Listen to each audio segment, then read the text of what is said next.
സാറേ, കേരളം തെരഞ്ഞെടുപ്പിൻ്റെ പടിവാതിൽക്കൽ നിൽക്കുകയാണ്. നമ്മൾ മുമ്പും ചർച്ച ചെയ്തതൊക്കെയാണ്. എങ്കിലും ഈ ഓരോ ദിവസം പിന്നിടുമ്പോഴും സാഹചര്യങ്ങൾ മാറി വരുന്നു, സമ്പ്രദായങ്ങൾ മാറി വരുന്നു, അങ്ങനെ ഒരുപാട് കാര്യങ്ങളുണ്ട്. ഇപ്പോൾ ഇന്നത്തെ ഒരു നില വെച്ച് നമ്മൾ പരിശോധിച്ച് നോക്കിയാൽ ആർക്കാണ് മേൽക്കൈ? യു ഡി എഫിനാണോ, എൽ ഡി എഫിനാണോ? ബി ജെ പിയുടെ സാഹചര്യങ്ങൾ എങ്ങനെയൊക്കെയാണ്? ബി ജെ പിയുടെ സാധ്യതകൾ എങ്ങനെയൊക്കെയാണ്? ബി ജെ പി നേരിടുന്ന വെല്ലുവിളികൾ, അതുപോലെ എൽ ഡി എഫും യു ഡി എഫും നേരിടുന്ന പ്രതിസന്ധികൾ, മുന്നണി സമവാക്യങ്ങളിൽ തന്നെ ഒരു മാറ്റം സംഭവിക്കാൻ സാധ്യതയുണ്ടോ? ഇങ്ങനെ ഒട്ടനവധി പ്രശ്നങ്ങളുണ്ട്. സാർ, ഇതൊന്ന് ലളിതമായിട്ടൊന്ന് വിശകലനം ചെയ്താൽ നമുക്ക് എന്തു പറയാൻ കഴിയും? കേരള രാഷ്ട്രീയത്തിൻ്റെ ഭൂപടം, അതിനെക്കുറിച്ച് ഒന്ന് ലളിതമായിട്ടൊന്ന് പറഞ്ഞാൽ നല്ലതായിരുന്നു. അരി ചോദിച്ച ചോദ്യത്തിന് മറുപടി പറയുന്നതിന് മുമ്പ്, ഇന്ന് റിപ്പബ്ലിക് ദിനമാണ്. ജനഭൂമിയുടെ പ്രിയപ്പെട്ട എല്ലാ പ്രേക്ഷകർക്കും റിപ്പബ്ലിക് ദിന ആശംസകൾ നേരുന്നു. നമസ്കാരം. അപ്പോൾ ഇനി മറുപടി പറയുന്നത്, അപ്പോൾ ഇതിനകത്തുള്ളൊരു പ്രശ്നം, മുന്നണി സമവാക്യങ്ങളിൽ എന്തെങ്കിലും മാറ്റം വരുമെന്നാണ് ചോദിച്ച ഒരു ചോദ്യം. ഇപ്പം നിലനിൽക്കുന്ന മുന്നണി സമവാക്യങ്ങളിൽ 2 മാസം കഴിഞ്ഞ് നടക്കാൻ പോകുന്ന തെരഞ്ഞെടുപ്പിൽ ഇപ്പോൾ എന്തെങ്കിലും ഒരു മാറ്റം വരാനുള്ള സാധ്യത ഇപ്പോഴുള്ളതായിട്ട് എനിക്ക് തോന്നുന്നില്ല. അതിൻ്റെ ടൈമല്ല ഇപ്പോൾ. എല്ലാവരും തെരഞ്ഞെടുപ്പിന് തയ്യാറായി കഴിഞ്ഞു. അവരവർ നിൽക്കുന്ന മുന്നണിയിൽ നിന്നുകൊണ്ട് തന്നെ മത്സരിക്കാൻ തയ്യാറെടുക്കുകയാണ് ചെയ്യുന്നത്. പിന്നെ ഇടയ്ക്ക് ഒരു ചാഞ്ചാട്ടം ഉണ്ടായിരുന്നത് കേരള കോൺഗ്രസ് മാണി ഗ്രൂപ്പിനായിരുന്നു. അവർ ഇടതുപക്ഷത്തിൽ ഉറച്ചു നിൽക്കുകയാണെന്ന് പറഞ്ഞതോടുകൂടി ആ വിഷയം അവിടെ അവസാനിച്ചു. അപ്പോൾ മുന്നണി സമവാക്യങ്ങളിൽ മാറ്റങ്ങളൊന്നും ഉണ്ടാകാനുള്ള സാധ്യത അറ്റ് പ്രസൻറ്റ് ഇല്ല. അതല്ലെങ്കിൽ പിന്നെ എന്തെങ്കിലും അപ്രതീക്ഷിതമായ സംഭവ വികാസങ്ങൾ ഉണ്ടാകണം. പിന്നെ സാധ്യതയെക്കുറിച്ച് ചോദിച്ചാൽ, തെരഞ്ഞെടുപ്പിൻ്റെ സാധ്യതയെക്കുറിച്ച് ചോദിച്ചാൽ തീർച്ചയായിട്ടും സാധ്യത യു ഡി എഫിന് തന്നെയാണ്. അല്ല സാർ, അവിടെ എനിക്ക് ഒരു സംശയമുണ്ട്. ഈ സീറ്റ് വിഭജനം വരുമ്പോൾ ചില തർക്കങ്ങളൊക്കെ ഉണ്ടാകാറുണ്ട്. നമുക്കറിയാം, 2009 ലോക്സഭാ തെരഞ്ഞെടുപ്പിലാണല്ലോ വീരേന്ദ്രകുമാറിൻ്റെ ജനതാദൾ വിഭാഗം സീറ്റ് കിട്ടാഞ്ഞതിനെ തുടർന്ന് മുന്നണി വിട്ട് യു ഡി എഫിന് പിന്തുണ കൊടുത്തത്. അങ്ങനെ സംഭവിക്കാൻ സാധ്യതയുണ്ടോ? കാരണം ഈ വരാൻ പോകുന്ന തെരഞ്ഞെടുപ്പിൽ സീറ്റ് വിഭജനം എൽ ഡി എഫിനും യു ഡി എഫിനും ഒരു കീറാമുട്ടിയാണ്. ഞാൻ മനസ്സിലാക്കുന്നിടത്തോളം ഏറ്റവും വലിയ വെല്ലുവിളി നേരിടാൻ പോകുന്നത് യു ഡി എഫ് ആണ്.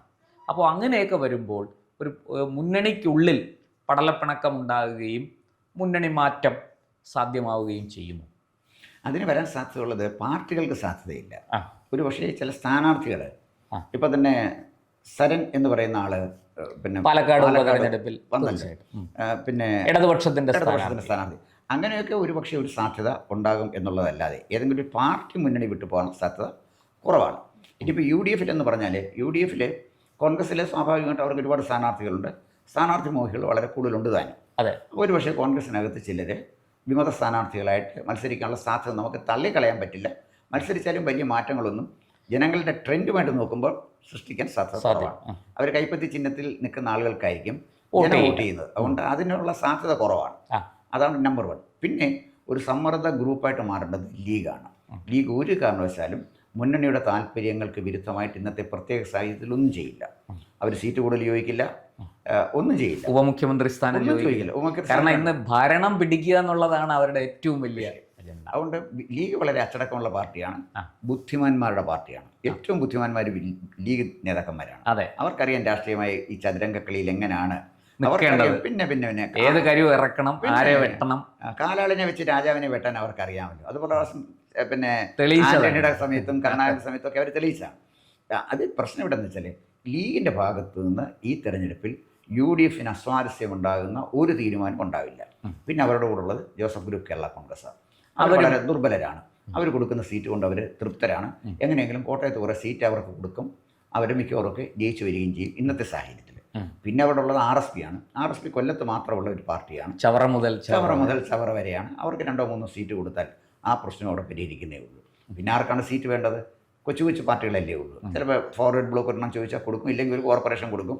ഇതിനപ്പുറത്തൊന്നും ഇതിനകത്ത് പിന്നെ CMB നമ്മുടെ CP യൂണിറ്റ് ജോണേട്ടൻ മത്സരിക്കാൻ സാധ്യത. അപ്പോൾ CP യൂണെന്ന് പറഞ്ഞാൽ എല്ലാ തവണയും ഉള്ളതാണ്. എല്ലാ തവണയും പിന്നെ ഈ വർഷത്തെ പിന്നെ തെരഞ്ഞെടുപ്പ് മത്സരവും പൂർവാധികം ഭംഗിയായിട്ട് CP ജോൺ നിർവഹിക്കും. അദ്ദേഹത്തിന് ഏതെങ്കിലും ഒരു സീറ്റ് കൊടുക്കും. ഒരു പക്ഷേ താല്പര്യമുണ്ടെങ്കിൽ ജയിക്കാൻ സാധ്യതയുള്ള സീറ്റ് കൊടുത്താൽ CP ജോൺ ഒരു പക്ഷേ ജയിച്ചു വരാൻ സാധ്യതയുള്ള ആളാണ്. പക്ഷേ CP ജോണിനെ വ്യക്തിപരമായി പറഞ്ഞാൽ CP ജോണിൻ്റെ സാന്നിധ്യം നമ്മുടെ നിയമസഭയിൽ ഉണ്ടാകുന്നത് നല്ലതാണ്. കാരണം അദ്ദേഹം കുറച്ച് കാര്യങ്ങൾ പഠിച്ചു പറയുന്ന ആളാണ്. ഇത് രാഷ്ട്രീയമല്ല, പരിണിതപ്രജ്ഞനായ രാഷ്ട്രീയക്കാരനാണ്. അതുകൊണ്ട് CPM വരുന്നത് നല്ലതാണെന്ന് വിചാരിക്കുന്ന ഒരു ആളാണ് ഞാൻ. CMP കാരനല്ല, CPM നല്ലതാണെന്ന് ഞാൻ പറഞ്ഞുള്ളൂ. അപ്പോൾ ഇവിടെ ഉള്ളൊരു പ്രോബ്ലം എവിടെയാണെന്ന് ചോദിച്ചു കഴിഞ്ഞാൽ, അപ്പോൾ മുന്നണി താരതമ്യം സേഫാണ്. LDF പോയി കഴിഞ്ഞാൽ CPM പറയുന്നതിനപ്പുറം ചലിക്കാൻ ഒരു സാധ്യതയും CPIക്ക് ഇല്ല. ഇപ്പോൾ CPI ഇപ്പം തന്നെ കൈകൊള്ളി നിൽക്കുകയാണ്. ഇപ്പോൾ PMCയുടെ കാര്യത്തിനകത്ത് കേരളത്തിലെ സാധാരണ പാവപ്പെട്ട കുഞ്ഞുങ്ങൾക്ക് അന്തർദേശീയ നിലവാരമുള്ള വിദ്യാഭ്യാസം നൽകുന്നത് തടഞ്ഞ മഹാന്മാരായ വിപ്ലവകാരികളാണ് അവിടെ ഇരിക്കുന്നത്. PMC നടപ്പിലാക്കി തടഞ്ഞു കഴിഞ്ഞാൽ ഉടനെ കേരളത്തിലെ പിന്നെ ഈ ദേശീയ ജനാധിപത്യ വിപ്ലവം നടത്തുമെന്ന് പറഞ്ഞിരിക്കുന്നവരെ കുറിച്ച് എന്താ പറയാനാണ്? കാരണം യഥാർത്ഥത്തിൽ ഇവർ ചെയ്ത ഒരു ദ്രോഹമാണ്, ഒരു തലമുറയോടെ കടുത്ത ദ്രോഹം ചെയ്തവരാണ് CPIക്കാർ ഈ PMCയുടെ കാര്യത്തിൽ. അതാണ് അവരിപ്പോൾ മാർഗനിങ് ശേഷിയൊന്നുമില്ല. ഞങ്ങൾക്ക് 30 സീറ്റ് തരണം, 25 സീറ്റ് തരണം എന്ന് പറയും. CPM കൊടുക്കുന്ന സീറ്റ് മത്സരിക്കല്ലാതെ അവർക്ക് വേറെ ഓരോ ഓപ്ഷനും ഇല്ല. CPM ഇല്ലാതെ അവർക്ക് നിലനിൽക്കാനും കഴിയില്ല. പിന്നെ അതിനകത്ത് വേറെ പാർട്ടി കേരള കോൺഗ്രസ്. അവർക്ക് നേരത്തെ ഫിക്സ് ചെയ്തിരിക്കുന്ന മണ്ഡലമുണ്ട്, ആ മണ്ഡലമേ കൊടുക്കുള്ളൂ. ചിലപ്പോൾ 1-2 സീറ്റ് കൂടുതൽ കൊടുക്കാൻ സാധ്യത, സീറ്റും കൂടുതൽ കൊടുക്കാൻ ഇന്നത്തെ സാഹചര്യത്തിൽ CPM. കാരണം ഇന്നിപ്പോൾ തിരുവനന്തപുരം സെൻട്രലിൽ ആന്റണി രാജുവിൻ്റെ സീറ്റ് വേക്കൻ്റ് ആണ്. അത് ഒന്നുകിൽ CPM എടുക്കും, അല്ലെങ്കിൽ ഈ പറഞ്ഞതുപോലെ കേരള കോൺഗ്രസ് M അതിന് ഒരു അവകാശവാദം ഉന്നയിക്കുമെന്നാണ് ഞാൻ വളരെ ആ പാർട്ടിക്ക് ഉള്ളിൽ നിന്ന് തന്നെ മനസ്സിലാക്കിയത്. അങ്ങനെയാണ്. അതിനൊരു സാധ്യത നമുക്ക് തള്ളിക്കളയാൻ കഴിയില്ല. അല്ല, തള്ളിക്കളയേണ്ട. അതിൻ്റെ ഒരു പ്രോബ്ലം എന്ന് പറഞ്ഞാൽ CPM ലക്ഷ്യമാക്കുന്ന എന്താണെന്ന് വെച്ചാൽ മാക്സിമം CPM സ്ഥാനാർത്ഥികളെ ജയിപ്പിക്കാം. ഇവിടെ ഇതൊരു രാഷ്ട്രീയ കളിയല്ലേ. ഒരു സീറ്റ് കിട്ടിയില്ല, 2 സീറ്റ് കിട്ടിയില്ല എന്ന് പറഞ്ഞ് മാണി ഗ്രൂപ്പിന് വിട്ടുപോകാനൊന്നും പറ്റില്ല. ചെന്നാൽ തന്നെ മറ്റൊരു UDF എടുക്കണമെന്നുമില്ല. സീറ്റ് വിഭജനമൊക്കെ കഴിഞ്ഞാൽ ചെല്ലേണ്ട സമയം ഉണ്ടായിരുന്നു, അത് കഴിഞ്ഞു, അവിടുത്തെ വാതിലടഞ്ഞു, ഇനി അങ്ങോട്ടും പോകാൻ പറ്റില്ല. അതുകൊണ്ട് അടുത്ത കാലത്തൊന്നും അത് തുറക്കത്തില്ല. അപ്പോൾ CPM എത്ര സീറ്റ് കൊടുക്കുമോ അത്രയും സീറ്റ് കൊണ്ട് അവർ തൃപ്തരാകും. അവരെ അപമാനിക്കാത്ത വിധത്തിലുള്ള സീറ്റ് തീർച്ചയായിട്ടും CPM കൊടുക്കുകയും ചെയ്യും. അപ്പോൾ ആ പ്രശ്നം പക്ഷേ CPIയേക്കാൾ കൂടുതൽ പരിഗണന കേരള കോൺഗ്രസ് എമ്മിന് പരിഗണന കിട്ടുമെങ്കിലും CPIയേക്കാൾ കൂടുതൽ സീറ്റ് കൊടുക്കത്തില്ല. അത് കൊടുക്കാൻ CPI അനുവദിക്കത്തില്ല. CPIയേക്കാൾ കൂടുതൽ സീറ്റ് മാണി ഗ്രൂപ്പ് കേരള കോൺഗ്രസിന് കൊടുക്കാൻ CPM പരിഗണിക്കും, പക്ഷേ സീറ്റ് കൊടുക്കുന്ന കാര്യത്തിനകത്ത് അത് നടക്കുകയില്ല. അപ്പം അതുകൊണ്ട് ഈ ഇത്തരം പടലപ്പിണക്കങ്ങൾ ഒന്നും അവിടെ ഉണ്ടാവില്ല. പിന്നെ BJPയെ സംബന്ധിച്ചിടത്തോളം മഹാഭാഗ്യവാന്മാരാണ്. 140 സീറ്റ് അവർക്ക് മത്സരിക്കുക. വേണമെങ്കിൽ 40 സീറ്റ് പിന്നെ BDJSന് കൊടുത്തുകൊണ്ട് 100 സീറ്റിൽ മത്സരിക്കാം. BJPക്ക് മത്സരിക്കാനുള്ള കനകാവസരമാണ് കിട്ടിയിരിക്കുന്നത്. മത്സരിക്കാനുള്ള, ജയിക്കാനുള്ള അവസരം എത്ര പേർക്ക് അറിഞ്ഞുകൂടാ. അപ്പോൾ എന്തായാലും ശരി, BJPയുടെ സ്ട്രാറ്റജി ഞാൻ കാണുന്നത്, അവർ ചില A ക്ലാസ് മണ്ഡലങ്ങൾ ഫോക്കസ് ചെയ്ത് അവർ മത്സരിക്കും. അവർ നന്നായിട്ട് മത്സരിക്കാൻ നല്ല സ്ഥാനാർത്ഥികളെ കൊടുക്കാൻ അവർക്ക് കഴിഞ്ഞാൽ അതാണ് ഏറ്റവും വലിയ പ്രശ്നം. ഈ പണ്ട് തൊട്ടേ BJPയുടെ സെറ്റ് സ്ഥാനാർത്ഥികളുണ്ട്. അവർ എൻ്റെ പരിചിത മുഖങ്ങൾ. എൻ്റെ ചെറുപ്പകാലത്ത് സൈക്കിളജ്ഞക്കാരുണ്ടായിരുന്നു.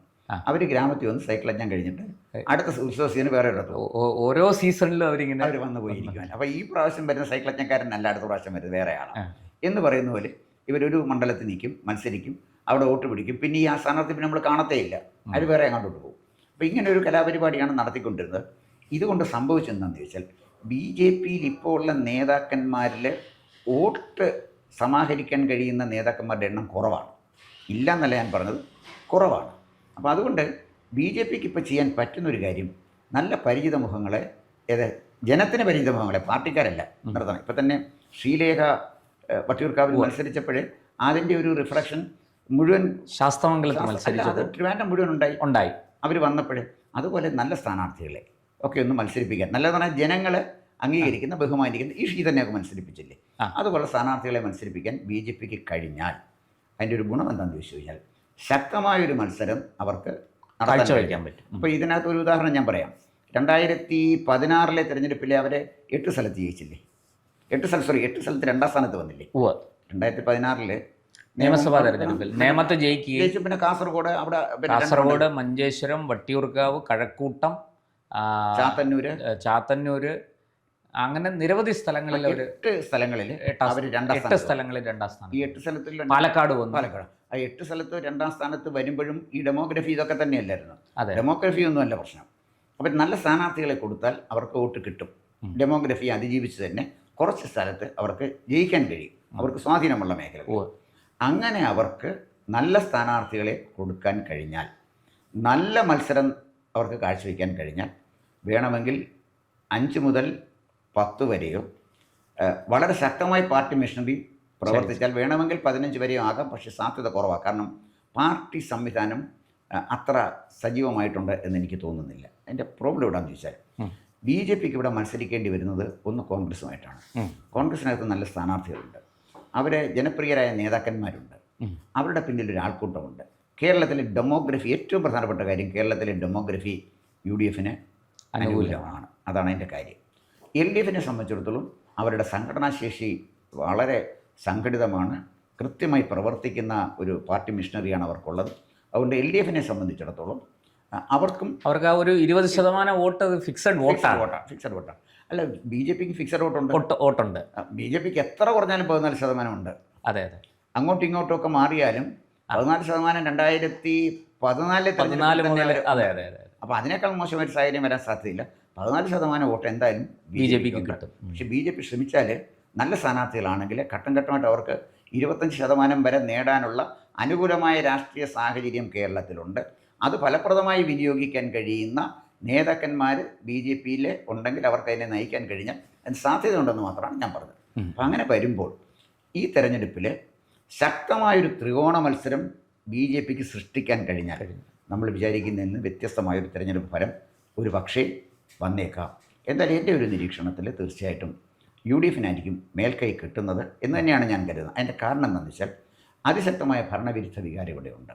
ആ ഭരണവിരുദ്ധ വികാരം UDF ജനം വോട്ട് ചെയ്യുന്നത് ഗവൺമെൻറ്റിനെതിരായിട്ടുള്ള ആ ഗവൺമെൻറ്റിനെതിരായിട്ടുള്ള വോട്ട് BJPക്ക് കിട്ടുന്നതിനേക്കാൾ കൂടുതൽ കിട്ടാൻ സാധ്യത UDF കാരണം അതുകൊണ്ട് UDF ആ വോട്ടുകൾ പോയാൽ UDF അധികാരത്തിൽ വരാൻ വളരെ കൂടുതൽ സാധ്യതയുണ്ടെന്നാണ് ഞാൻ കരുതുന്നത്.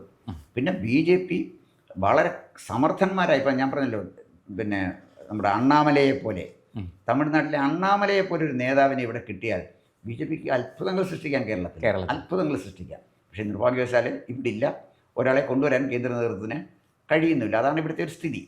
രാജീവ് ചന്ദ്രശേഖരൻ അദ്ദേഹത്തിനെ കൊണ്ട് ചെയ്യാൻ പറ്റുന്ന കാര്യങ്ങളൊക്കെ ചെയ്തിട്ടുണ്ട്. എന്തായാലും അദ്ദേഹത്തിൻ്റെ കാലഘട്ടത്തിലാണല്ലോ ഈ പിന്നെ നമ്മുടെ നഗരസഭ പിടിച്ചല്ലോ, അതൊരു കാര്യം. പിന്നെ അദ്ദേഹത്തിന് ഗ്രൂപ്പില്ല, അത് തന്നെ ഒരു പ്ലസ് പോയിന്റ് അല്ലേ, ഗ്രൂപ്പില്ല. അപ്പോൾ എന്തായാലും അത്തരം ചില കാര്യങ്ങളൊക്കെ അദ്ദേഹത്തിന് ചെയ്യാൻ കഴിയും. പക്ഷേ അതുകൊണ്ട് BJPക്ക് വളരാൻ കഴിയുന്നതിൻ്റെ ഒരു പരിധിയുണ്ട്. ഞാനതാ പറഞ്ഞത്, BJP ഇവിടെ വളർത്തിയെടുക്കണമെങ്കിൽ അണ്ണാമലയെപ്പോലെ കേരളത്തിൻ്റെ മനസ്സറിയാവുന്ന, കേരളത്തിലെ ഇളക്കി മറിക്കാൻ പറ്റുന്ന ഒരു നല്ല രാഷ്ട്രീയ നേതാവിൻ്റെ ഒരു പുതുമുഖത്തിനെ കൊണ്ടുവരണം. ഇവിടെ BJPയിൽ ഇല്ലെങ്കിൽ ഒന്നിൽ മറ്റു പാർട്ടിയിൽ നിന്ന് നമുക്ക് സ്വീകരിച്ച് കൊണ്ടുവരണം, അതല്ലെങ്കിൽ പുതിയ നേതാവിനെ സൃഷ്ടിക്കണം. അതൊക്കെ അവരുടെ കാര്യം. എന്തായാലും ശരി, BJPയെ സംബന്ധിച്ചിടത്തോളം നല്ല മത്സരം നടത്തിയാൽ, ഒരുപക്ഷെ മത്സരത്തിൻ്റെ അവസാനം അത്ഭുതങ്ങൾ സംഭവിച്ചാൽ കേരളത്തിൽ ഒരു ഹാങ് അസംബ്ലി വേണമെങ്കിലും, അതെ, ഒരു തൂക്കസഭ വരികയും വേണമെങ്കിൽ BJPക്ക് നിർണ്ണയിക്കാൻ പറ്റുന്ന ഒരു തലത്തിലേക്ക് അത് മാറുകയും ചെയ്യാനുള്ള സാധ്യത നമുക്ക് കളയാൻ പറ്റത്തില്ല. പക്ഷേ ഇവിടുത്തെ ഡെമോഗ്രഫി ഞാൻ നോക്കിയിട്ട് UDF അനുകൂലമാണ് തരംഗം. UDF അനുകൂലമായിട്ട് ഒരു ഭരണവിരുദ്ധ വികാരം ഒരു തരംഗം പോലെ നിലനിൽക്കുന്നു എന്നാണ് എനിക്ക് തോന്നുന്നത്. നമുക്ക് എന്തായാലും സാർ മുന്നോട്ട് പോകുമ്പോൾ കൂടുതൽ വിവരങ്ങൾ വന്നു തുടങ്ങും. തെരഞ്ഞെടുപ്പിൻ്റെ ചൂട് ഇങ്ങനെ കൂടിക്കൂടി ഇപ്പോൾ ചെറുതായിട്ടൊന്ന് ഒന്ന് തീ കൊളുത്തി തുടങ്ങിയതേ ഉള്ളൂ. ഇനി അത് കത്തി വരട്ടെ, ചൂട് കൂടട്ടെ, നമുക്ക് വീണ്ടും ഈ വിഷയവുമായിട്ട് ചർച്ചയ്ക്കിരിക്കാം. നന്ദി, നമസ്കാരം. കൂടുതൽ വാർത്തകളും വിശേഷങ്ങളും നേരിട്ട് ലഭിക്കാൻ ജനങ്ങളിൽ നിന്ന് ജനങ്ങളിലേക്ക് ജനഭൂമി ന്യൂസ് സബ്സ്ക്രൈബ് ചെയ്യൂ. ബെൽ ബട്ടൺ അമർത്താനും മറക്കരുത്.